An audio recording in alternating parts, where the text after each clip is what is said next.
அனைவருக்கும் வணக்கம்மா.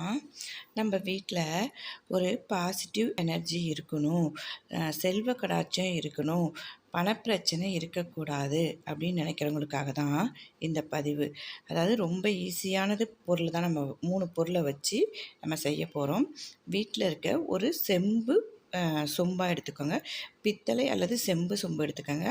அதில் இரவே தண்ணி நல்ல சுத்தமான தண்ணியாக எடுத்து வச்சுட்டு, அதில் கொஞ்சம் போல் வெட்டி வேறு சேர்த்துக்க போகிறோம், கொஞ்சம் போல் மல்லிகைப்பூ சேர்த்துக்க போகிறோம், அதோடு சேர்த்து கொஞ்சம் மஞ்சத்தூள் சேர்த்துக்க போகிறோம். இது எல்லாத்தையும் வச்சு நைட்டு ஃபுல்லாக உங்களுடைய பூஜை அறையில் மூடி வச்சுட்டு, மறுநாள் காலையில் எடுத்து உங்கள் வீடு முழுவதும் தினந்தோறும் தெளிச்சிட்டு வரும்போது உங்கள் வீட்டில் இருக்கிற பணப்பிரச்சனை, அதாவது நகைப்பிரச்சனை, வீட்டில் சண்டை சச்சரவு எல்லாமே தீர்ந்து போய் உங்கள் வீட்டில் எப்பயுமே நல்ல ஒரு மன நிம்மதியை கொடுக்கும் அப்படிங்கிறதுக்காக தான் இந்த பதிவு.